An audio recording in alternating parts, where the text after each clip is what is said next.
Something still feels harder than it should. The results aren't quite matching that level of effort. The progress feels slower than it ought to, given everything that you're putting in. And somewhere in the back of your mind, there's a question you keep coming back to. What am I missing? This is the Born to be Brilliant podcast, helping you harness the habits and unlock the tools to bring you more meaning, vibrance, and the personal power to help you shine like the diamond you are. Welcome back to the Born to be Brilliant podcast. I'm Lucy Shrimpton, and today's episode is one that I think is going to land for a lot of you, particularly those of you who would describe yourselves as someone who gets things done. You're not someone who sits around waiting for things to happen. You listen, you learn, you apply, you tick the boxes, you follow the instructions, implement the strategy, and you show up consistently, and you do the work. Is that you? And yet, something still feels harder than it should. The results aren't quite matching that level of effort. The progress feels slower than it ought to, given everything that you're putting in. And somewhere in the back of your mind, there's a question you keep coming back to. What am I missing? That's what we're going to get into today. And I want to say up front, the answer might surprise you because it's probably not what you think it is. Let me paint a picture that I think will feel familiar. You've done the courses, you've read the books, you've invested in the coaching and the programs and the masterminds. When someone gives you a framework, you follow it. When you're told to show up consistently, you show up consistently. When the advice says post every day, you post every day. When it says build your email list, you build your email list. You are, in every sense of the word, doing everything right. And the baffling, exhausting reality is that it still feels hard. It still feels like more effort than it should. The needle is moving, maybe, but not in proportion to the amount of yourself that you're pouring into it. So, what do most people do at that point? They look for the missing piece, the one thing they haven't yet learned, the qualification they don't have yet, or the strategy that someone else is using that they haven't discovered. If they could just find that thing, surely everything would click into place. I understand that impulse completely. It makes total logical sense. If doing everything right isn't producing the right results, you must be missing something, and the answer is to go and find it. But what if the missing piece isn't out there at all? Here's what I've come to understand through my own experience and through observing the pattern in the high achievers that I work with. The friction that people feel, that resistance, that heaviness, that sense of effort not translating, very rarely comes from a gap in knowledge or strategy or skill. It comes from the energy underneath the action. Let me explain that. There's a meaningful difference between doing the right things and being the right version of yourself while doing them. And that distinction is where everything either opens up or stays stuck. This isn't surface level or purely mindset stuff. It's deep. When action comes from a place, be it consciously or not, of force, from fear, from lack, from a must-do energy, from obligation, or the need to prove something, it has a particular quality to it. It's effortful in a way that doesn't produce results proportionate to that effort. Makes sense? It's like pushing against something that should be moving freely. You're working hard, genuinely hard, but there's a resistance in the system that no amount of additional strategy is going to remove. When action comes from a genuine alignment, from a place of feeling like this is right and true and mine, and I know it. It has a completely different quality. Things don't necessarily get easier in terms of the volume of work. In fact, probably not. But the experience of doing that work changes fundamentally. And guess what? So do the results.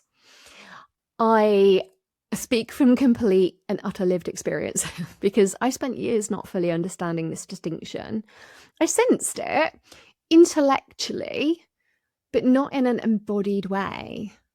And it cost me in ways I'm only fully able to articulate now. It's so hard to explain, but I'm going to try.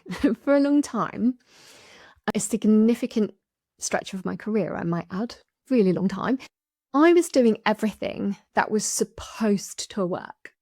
I was learning, investing, surrounding myself with the right people, following the formulas, applying the frameworks. And it always felt hard. Like, not hard in a way that meaningful work can feel hard, which has its own kind of satisfaction to it, let's face it. Like, in the way that something hasn't quite, something doesn't quite feel right. Like, that's sort of hard. Like pushing water up a hill, trying to force something into a shape that doesn't quite fit, or following a blueprint that was designed for someone else's vision rather than mine. Does that make sense? I keep thinking back to when this was really, really real for me. And so I want to try and describe that feeling because I know lots of you will resonate. It's like believing that if you just learned one more thing, invested in that right support, the thing that everyone else seems to be doing, or modelled what someone more successful had done, I thought it would just click, that there's going to be a click. Sometime in some way, it will click. And that's resilient in itself. And that's, what's the word?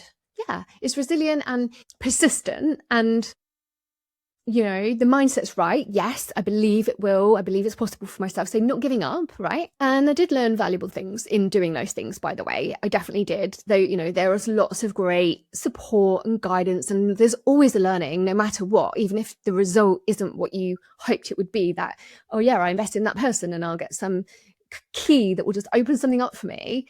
And then it doesn't.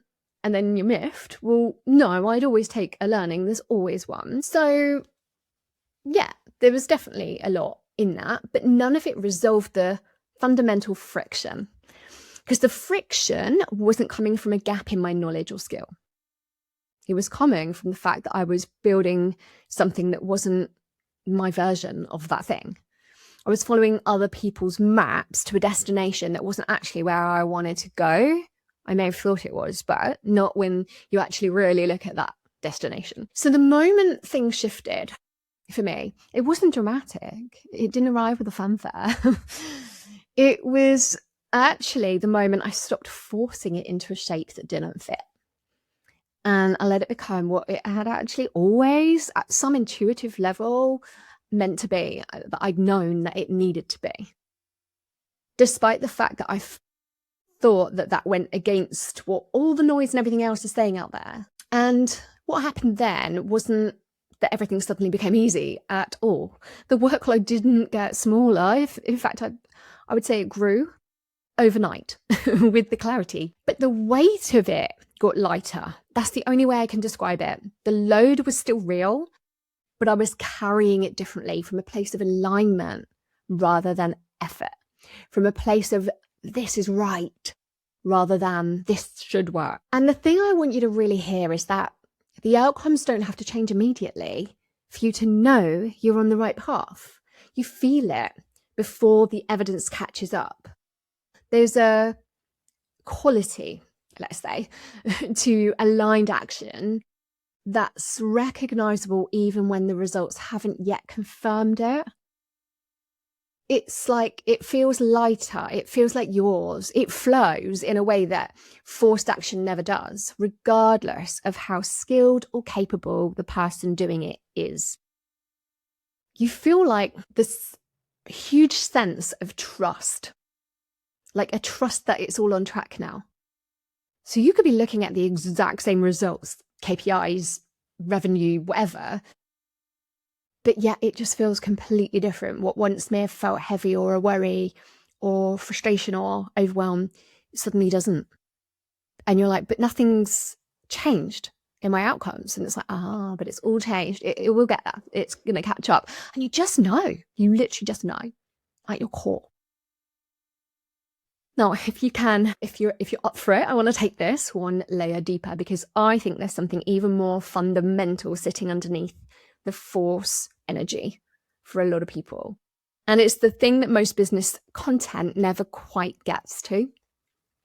So I'm going to get to it. We rise to the level of how worthy we feel, not the level that we want or even believe is possible. Think about that for a second. We rise to the level of how worthy we feel. So no matter how much mindset you put to it, no matter how much belief, no matter how much resilience, if the worthiness isn't there,